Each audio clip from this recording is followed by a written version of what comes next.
तो हम शून्य में पहुंचते हैं।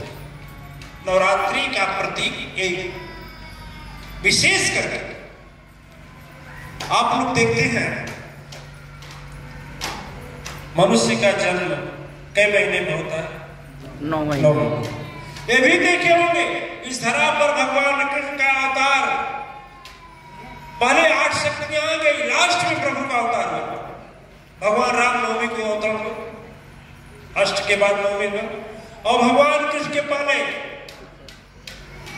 उनके भाई, जितने भाई को कंस मार डाला था, पहले शक्तियां आई थी, उसके बाद लास्ट में प्रभु पूर्ण ब्रह्म में आए थे।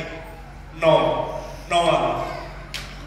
अच्छा आप देखेंगे ना, 9 का पहाड़ा, 9 का पहाड़ा आप लोगों में जानता है कोई? कौन बोला? हम नहीं जानते।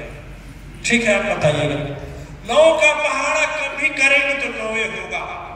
देख लीजिए, 9 एकदम 9 दूना जोड़िए, 9 तरीक जोड़िए, 9 चौके जोड़िए, 9 पचे 45 में 4 5 होता है, जोड़िए 9 पचे 9 पचे बोले ना, 9 छक्के 54, इसको भी जोड़िए, 9 सते जोड़िए, 9 अठे जोड़िए, 9 नवा, पूरा 9 बना नहीं, 9 में कैसे हम करेंगे? 9 पूर्ण है, उसके बाद ब्रह्म है। जब 9 को पार करते करेंगे तब हम समाधि में प्रवेश करते हैं, तब हम सांसारिक मोह माया से पार पहुंचते हैं, जिससे हम मुक्ति या मोक्ष कहते हैं। 9। अच्छा आप लोग सुने होंगे, लिखा जाता है 108 श्री श्री 100, सुने 1000। 1 + 0 कितना होगा? 1 + 0 बराबर कितना? 1 विश्व में जोड़ेंगे तो कितना होगा? 1 10। कौन बोला 10? कौन पढ़? अरे 1 + 0 करेंगे तो बराबर कितना होगा? 1 है? 1। अच्छा 108 लिखा है, 1 + 0 + 0 + 8 बराबर कितना होगा? 9। 1008 से होगा तो भी 1 + 0 + 0 + 0 + 8 9 होगा। ये महाराज जी लोगों के आगे 9 क्यों लिखा जाता है? इसलिए लिखा जाता है कि महाराज जी 9 को पार कर चुके हैं। भले पार किए न हो, लेकिन भावना यही होता, लिखने का मतलब यही। ठीक है। अच्छा, ये जो शिखा रखी जाती है, शिखा मतलब जी बताएं कि शिखा में कितने संख्या होती है?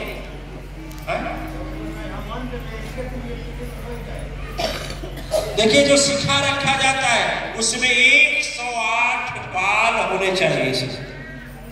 शिखा जानते हैं आप लोग? हाँ,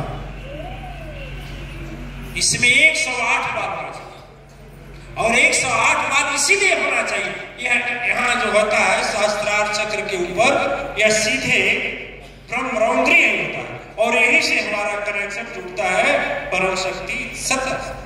इस बार इस शिखा से हम कैसे अपने आप को परम शक्ति सत्ता से जोड़ेंगे, वही विधि तपस्या समझाई जाएगी। ठीक है? फिर अमृत का कुंड कहाँ है और वो कैसे मिलता है, कैसे आप पा सकते हैं, आपके अंदर कहाँ है, और किस तरह से उसका रसपान करके आप अपनी आय और स्वस्थता को सजग रख सकते हैं, वह कैसे होगा, इस विधि को भी समझाया जाएगा। ठीक है? अनहदनाद योग बताया गया, फिर भी उस पर अनहदनाद योग बताया गया कि बिना घंटा घड़ियाल नगाड़ा के आपके अंदर आवाज आएगी। ठीक है? चलिए, दिव्य आत्माएं जैसे विश्व कल्याण के लिए महाज्ञानी मतंग जी का एक प्रश्न है, जो कि 2010 आचार्यों के बीच में था। अब उसका उत्तर आप सभी लोग के सामने हम प्रस्तुत कर रहे हैं। नवरात्र के विषय में हर प्रकार के विद्वानों का अलग अलग मत है, अलग अलग विचार है, अलग अलग धारणाएं हैं। कुछ लोग बोलते हैं कात्यायन ऋषि थे और जब महिषासुर का अत्याचार बढ़ा तो मां उनके घर कन्या के रूप में प्रकट हुई और महिषासुर का नाश तो 9 दिन मनाया गया। कुछ विद्वान बोलते हैं, आप लोग कहते भी हैं कि 9 दिन रात भइल लड़ैया और 9वें दिन मारल गई पापी मुदैया, तब वही से 9 दिन नवरात्र करेला संसार हो रची सभा के मार दिली मैया हमार। कुछ लोगों का मतलब यह है कि महिषासुर को मारने के लिए मां 9 शक्तियों का रूप धर करके आए हैं। पहले दिन लड़ाई की है तो दूसरा रूप, दूसरे दिन लड़ाई की है तो दूसरा, तीसरे दिन तीसरा, चौथे दिन चौथा, इस तरह से 9 दिन रात लड़ाई हुई है और 9वें दिन मारा गया है, तब इससे नवरात्र मनाया जाता है। करेक्ट। कुछ लोगों का कहना यह है, कुछ लोगों का विचार करना यह है कि मां शक्ति, कुछ लोगों का कहना विचार यह है कि मां शक्ति इन बसंती नवरात्र के दिन ही धरा पर आती है।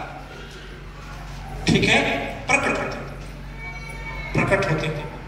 अच्छा देखिए, दोनों मौसम को देखिए, नहीं अति शीत नहीं अति घामा, मैंने न तो बहुत कड़ाके की ठंडक रहती है और न बहुत भयंकर, ठीक है ना।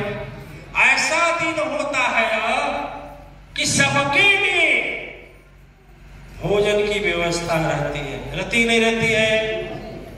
गरीब के घर की खेती में काम करने वाला आदमी भी यदि 2 हिस्सा कहीं बोया है गेहूं तो काट लेगा तो भी उसके लिए खाने की व्यवस्था होगी। चिड़िया के लिए भी खाने की व्यवस्था, पशु के लिए भी भूसा होता है ना, पशु के लिए भी व्यवस्था, मनुष्य के लिए भी व्यवस्था, यहाँ प्रचुर मात्रा में। यहाँ तक कि वृक्ष जो होते हैं, सारे वृक्ष के पत्ते गिर जाते हैं और नए नए पत्ते उगाते हैं, फूल आते हैं। क्यों महाराज जी?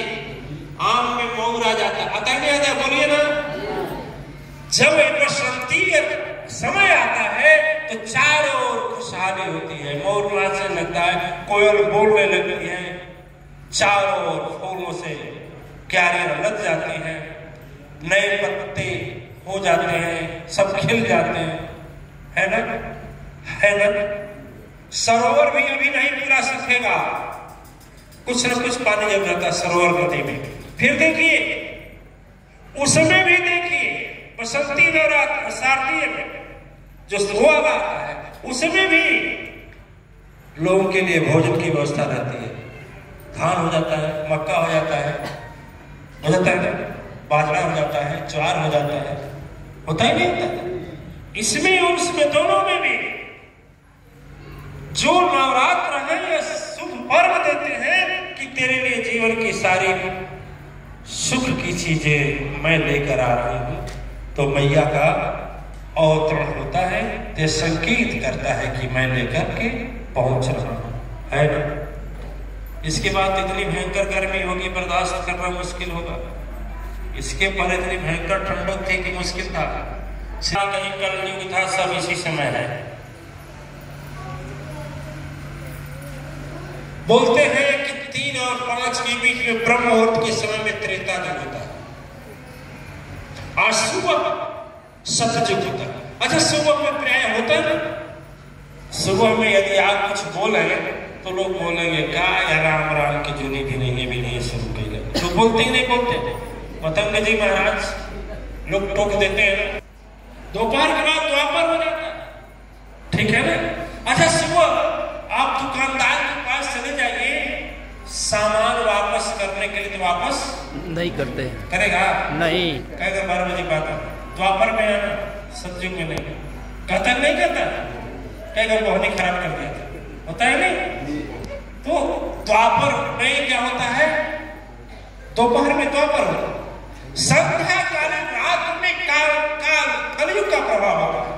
जितने अवैध कर्म होते हैं, चोरी रात में, बोलिए, डकैती रात में, बलात्कार रात में, हत्या रात में, लूट रात में, है शराबी का तो हर रात है कि नहीं है? उपाध्याय दी जाती है रात में।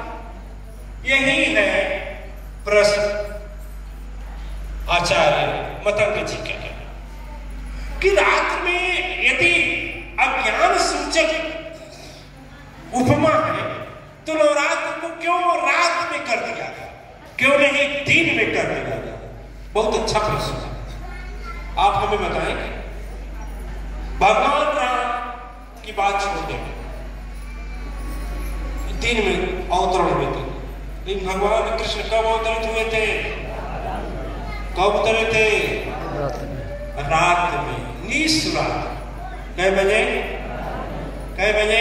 12 बजे। कहाँ पैदा हुए थे? जेल में। जेल में पैदा हुए थे। यह साबित कर दिया भगवान ने कि देखो, अपने अंदर शक्ति सामर्थ्यता संकल्प इतना मजबूत रखो कि कलिकाल भी तुझे दबाने न पाए। 12 बजे अवतरण किए थे, 12 बजे अवतरण हुए थे। कहने वाले बोलते थे कितना घोर अंधकार था कि अपना हाथ अपने दिखाई। ओ रात में अरेवती नक्षत्र में जन्मे, मूल नक्षत्र जिसे बोलते हैं, ऐसे नक्षत्र में जन्म हुआ। फिर भी प्रभु ने कहा कि न दिन बड़ा है, न दिन अच्छा है, न रात अच्छा है, तेरा कर्म अच्छा है। देखो, मैं रात में भी जन्म लेकर के इस पूरे संसार में ज्ञान का उजाला जलाया, और मैं कहता हूं इस धरती पर, धरती माँ ने जन्म दिया किसी को जगत गुरु और सदगुरु, जगत गुरु के रूप में, तो एक है वो मुरली वाले भगवान। आज तक धरती माता ने दूसरे को जन्म नहीं दी, अवतरण नहीं हुआ धरा पर। सारे धर्म का सार मिलेगा गीता में।